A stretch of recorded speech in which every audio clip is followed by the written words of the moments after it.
Hello po. Hello po sa inyong lahat. Isang magandang umaga po sa inyong lahat. Good morning po. Ngayon po ay 3 ng Septembre 2025 anyo. At ang oras po ngayon dito sa Los Angeles, California ay alas 6:33 ng umaga. Araw po ngayon ng Miyerkules at nais ko po mag-vlog mga kababayan, mga minamahal. Medyo iibahin ko ang topic ko ngayon. Ang topic ko po ngayon ay palagay ko kamay na ng Diyos ang gumagalaw sa mga nangyayari. PBBM, ipagdasal po natin. Yan po ang topic ko ngayon. Palagay ko kamay na ng Diyos ang gumagalaw sa mga nangyayari. President Bongbong Marcos, ipagdasal po natin. Yan po ang title ko. At i-discuss ko po ito. Kasi ay pinag-aralan ko po ang sitwasyon. At palagay ko mayroon na akong isang vlog na halos kahawig nito. Opo. Nung nahuli si Duterte, gumawa na ako ng isang ganito na tinalakay ko doon na ang mga pangyayaring ganyan dahil si Duterte ay may utang o minura niya ang Diyos, wala tayong magagawa dyan. Nakatakda na yan. Yun po ang tinalakay ko doon. Pagbabayaran niya kasi ay sinabihan niya ang gumawa ng langit at ang lupa di ba? O ang Diyos sinabihan niya na estupido dahil nga bakit daw may ahas? Bakit hinayaan na may ahas? Kaya ang sinabi ko doon,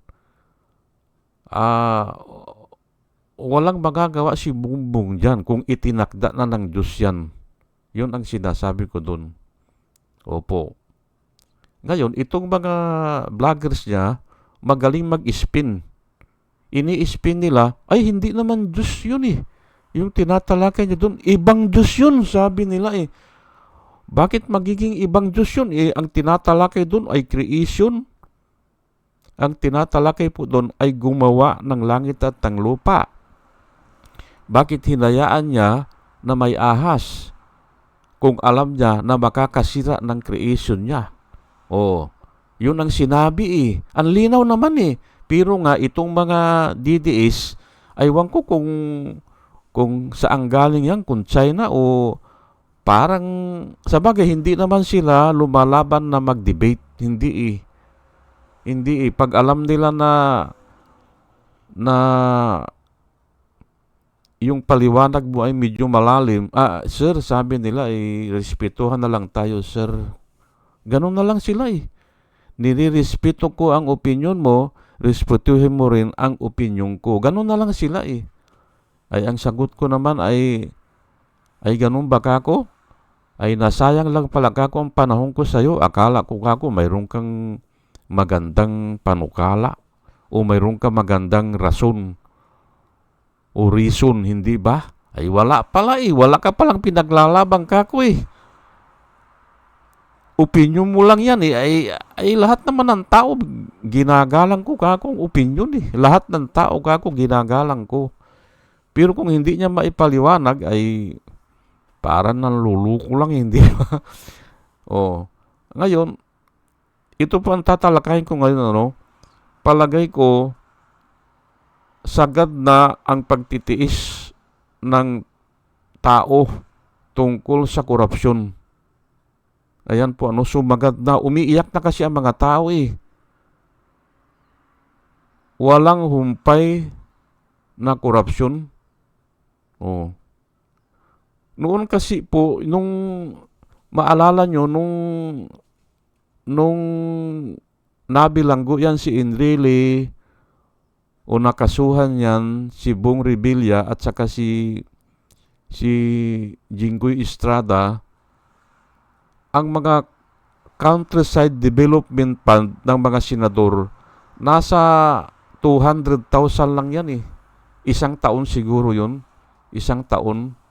200,000.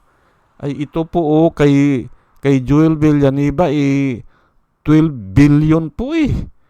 Oh, paano hindi iiyak ang mga tao diyan? Hindi ba? Marami ng tao ang hindi na nakakakain ng 3 bisis isang araw. Tinitiis na lang. Oh, 2 bisis na lang isang araw. Ayan po. Tapos makikita nila yung mga luxury car, hindi ba? Ng mga kontraktor, hindi ba? At yan nga, pinaghahati-hatian nila. Oh. Kaya palagay ko, ito mga pangyayari, kamay na po ng Diyos ang gumagalaw dyan. Kamay na ng Diyos. O mayroong ibang term dyan, finger of God. Finger of God ang gumagalaw. O kaya, yung wisdom of God.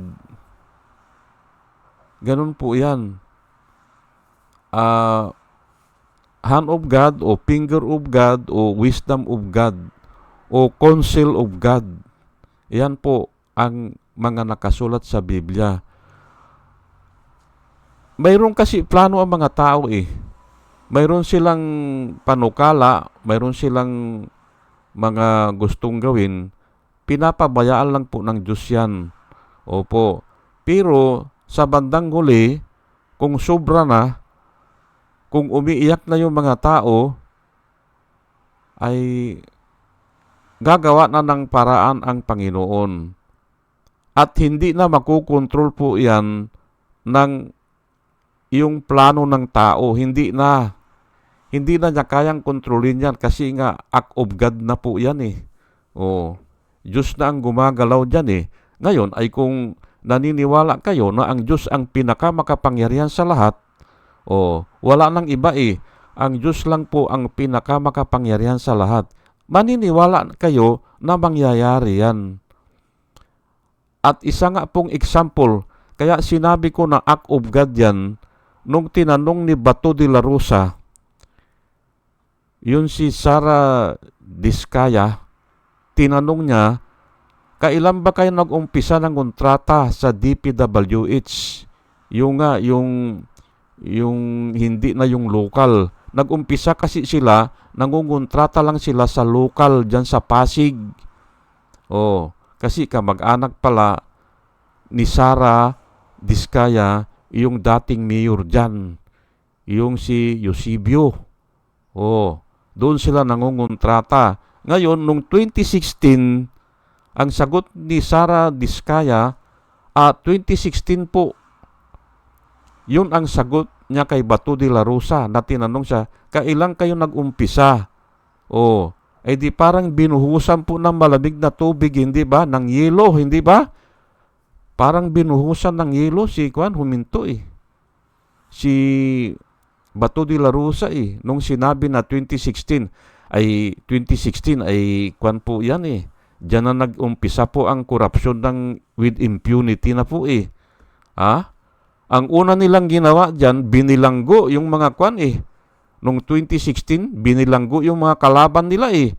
Yung mga nag-i-expose na mga korupsyon, kinakasuhan nila. Yung kuwa, sinabihan ng ihulog sa hagdanan.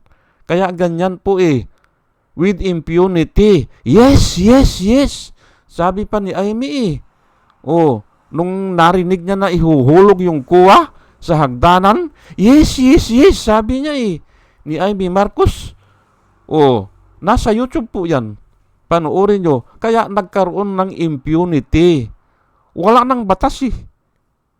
Kasi nga si Duterte na ang batas at yan po ang nakikita ko na dahilan bakit umiiyak na ang mga tao. Ay hamak mo ay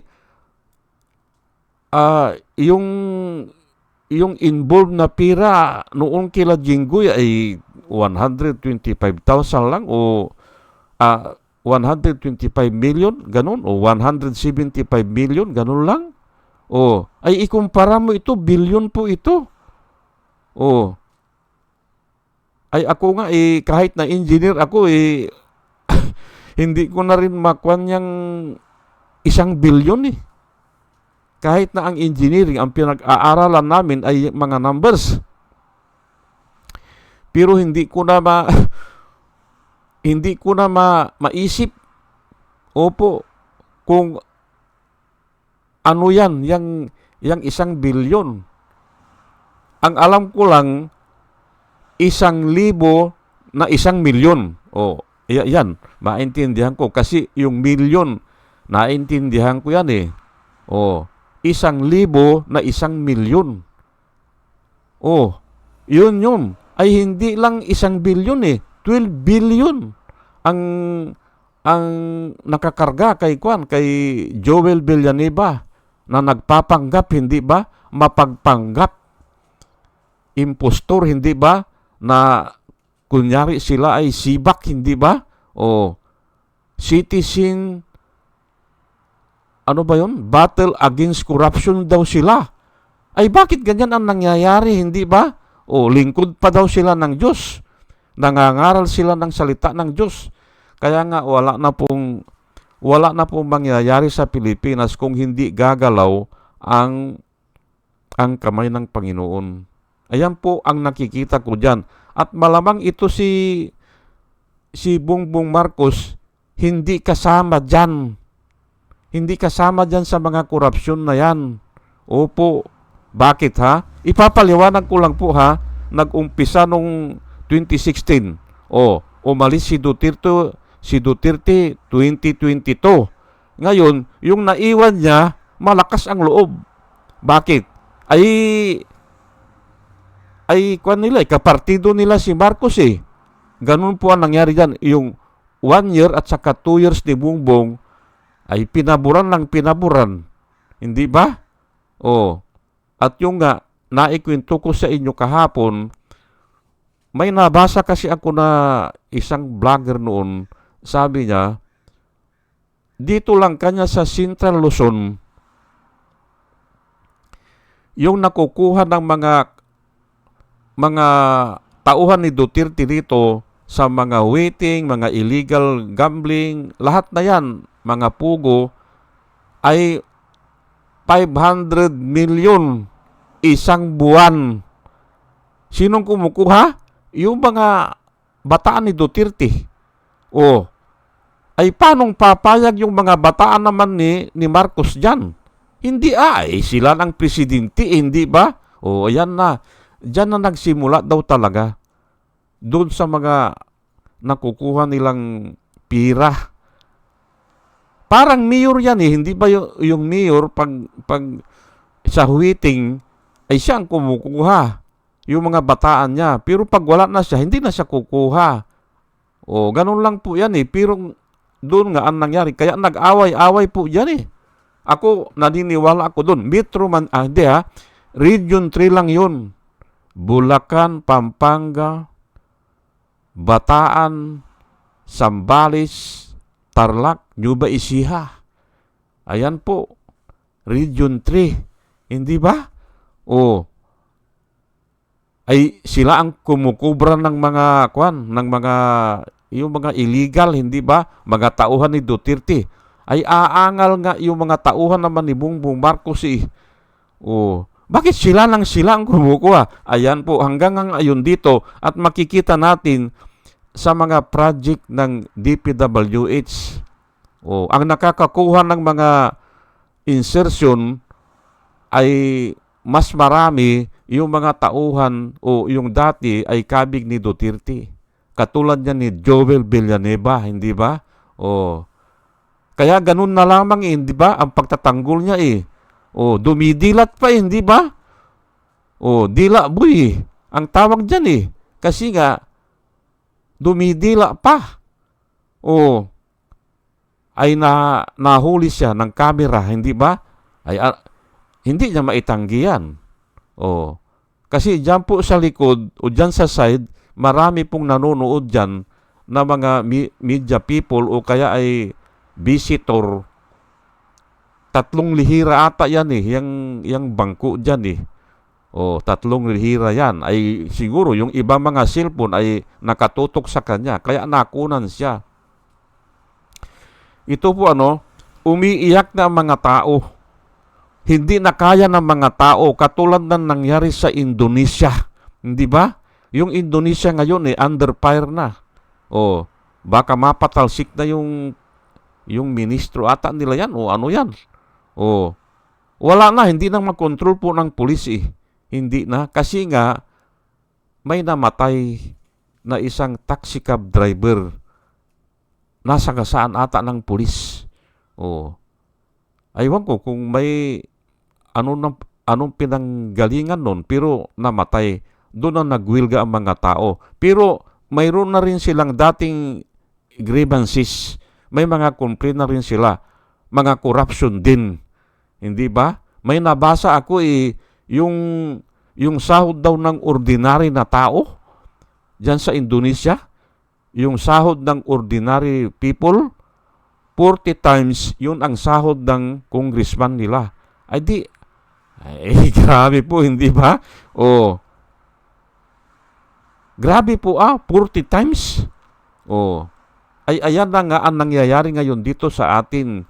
May mga insertion sila kasi yung mga project nila gagawin nilang ghost project. Kasi nga hindi naka-account eh. Hindi pala nakasulat kung sino ang nag-request eh.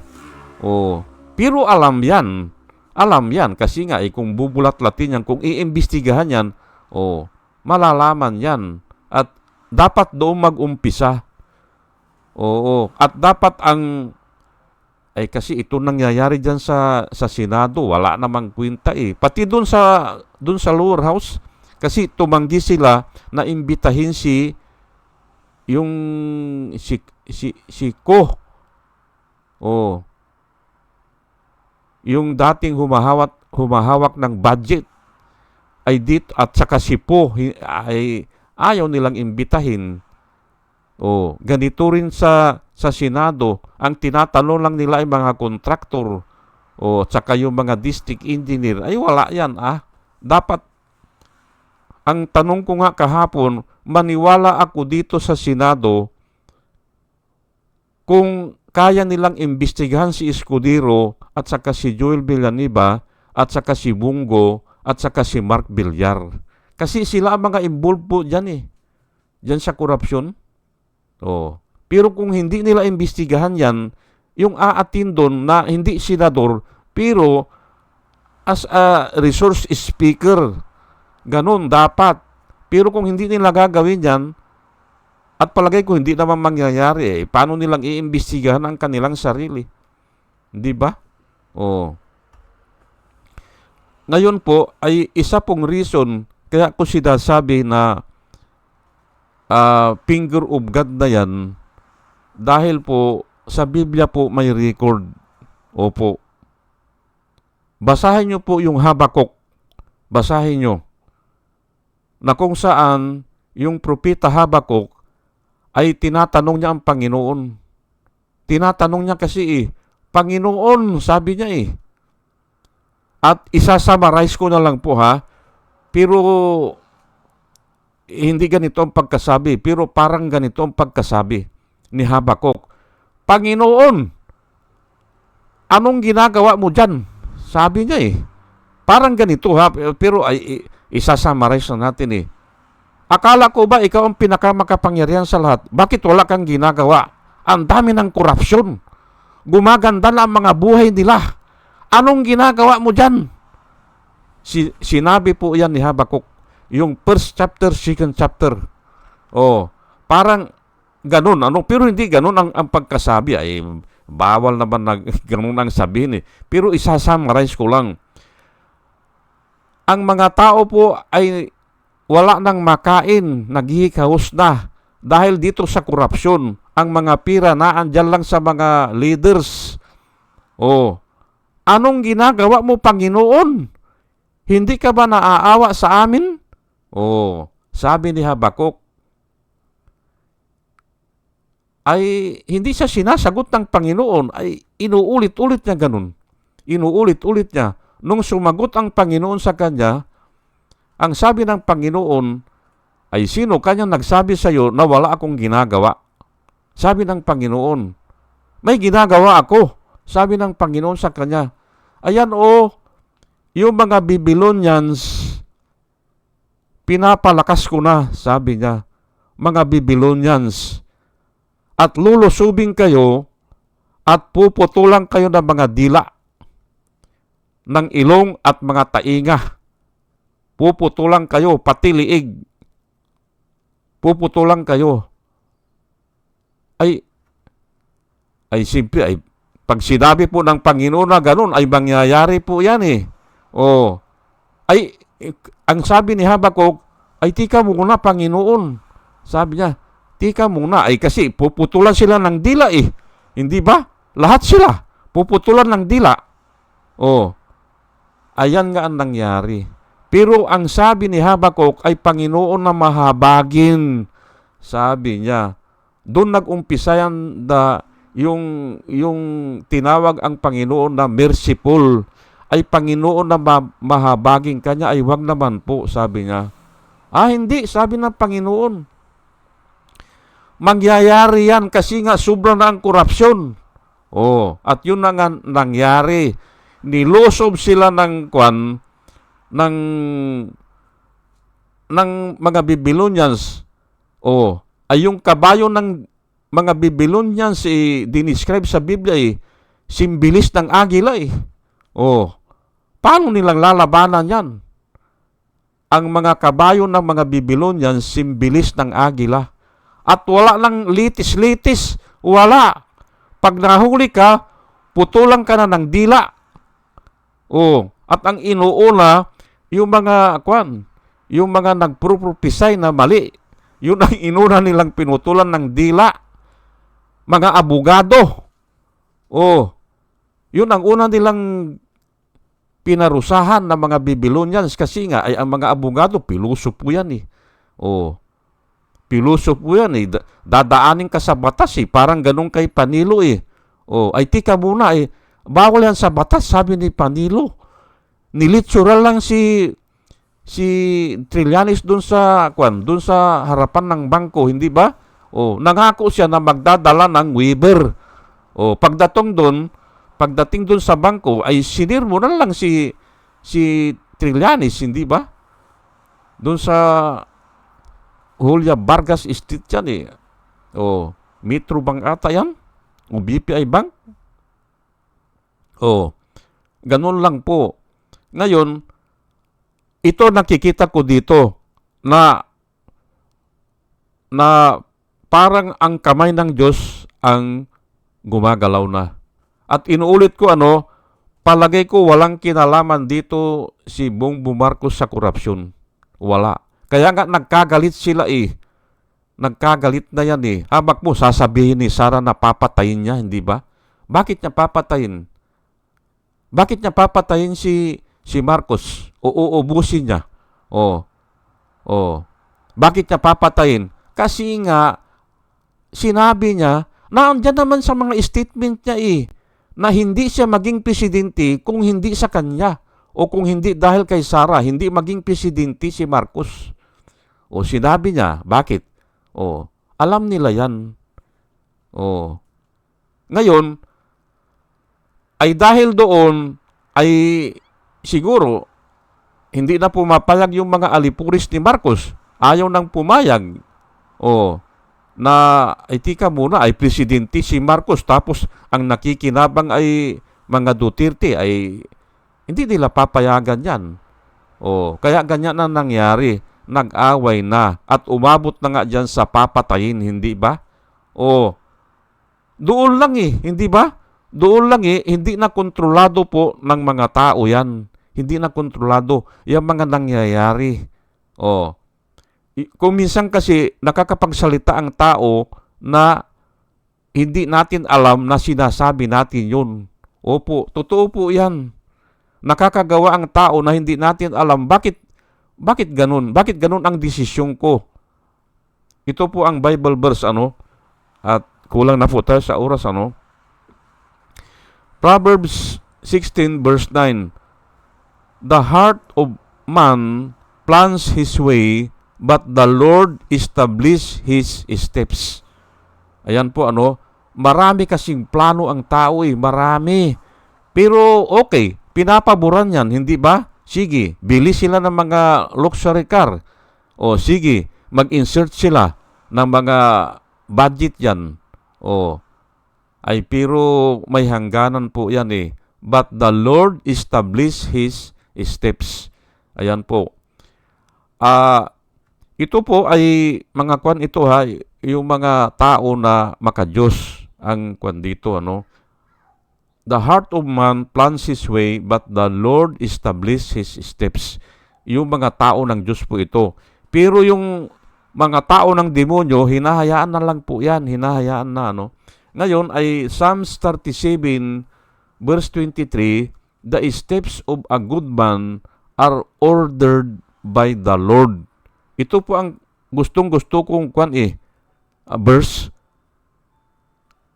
The steps of a good man, sa iba kasi of a righteous man, the step of a righteous man are ordered. Hindi ba? Are ordered by the Lord.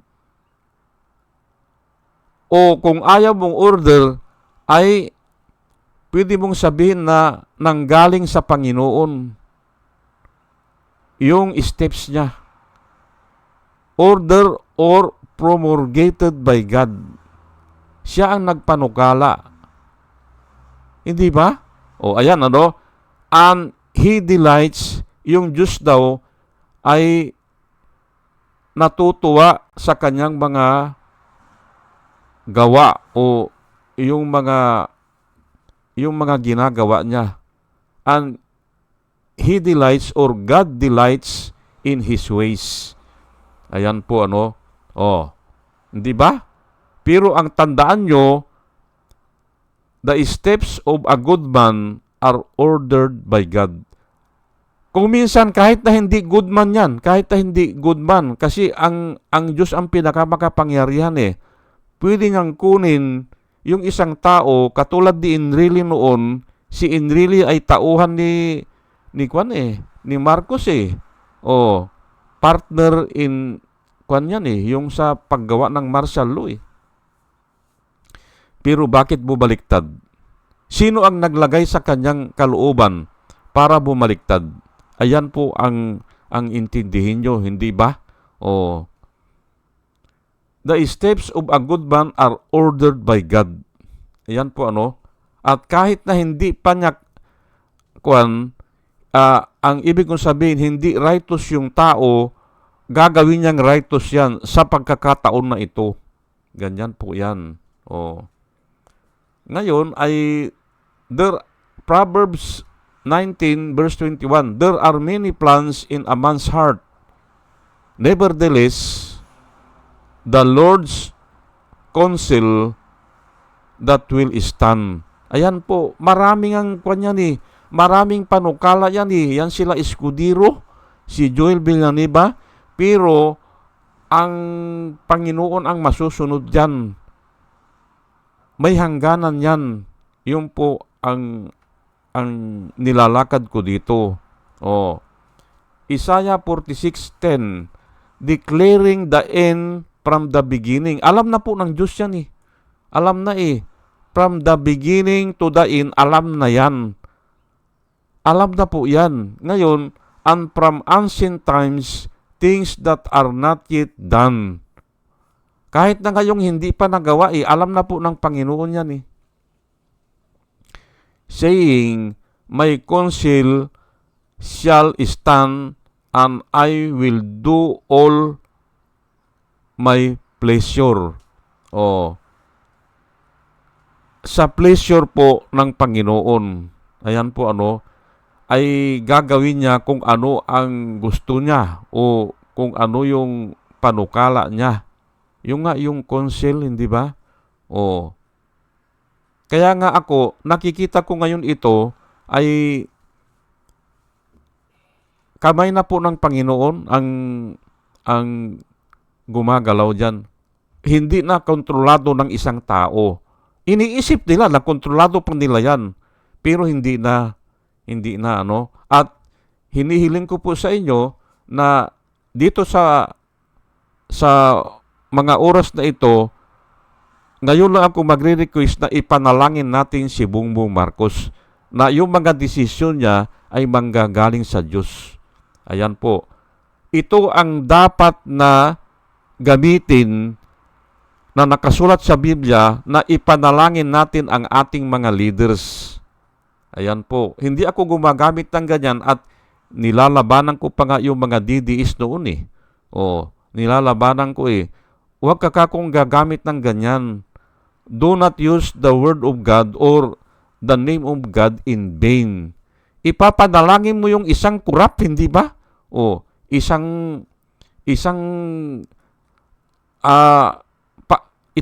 Paano mong ipapanalangin ang isang tao na nagsabi na God is stupid? Yun na lang eh.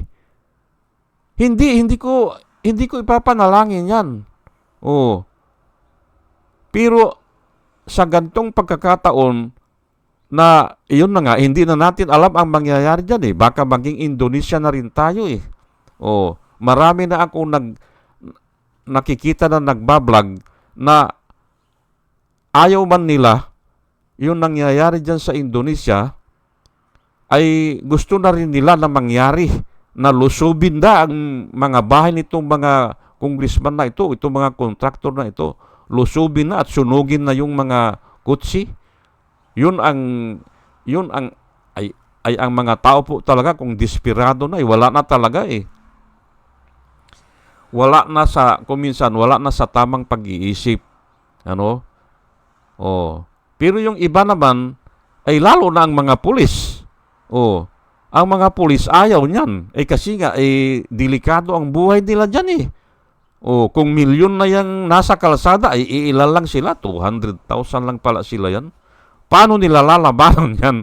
Hindi ba? Idagdag pa natin ang military.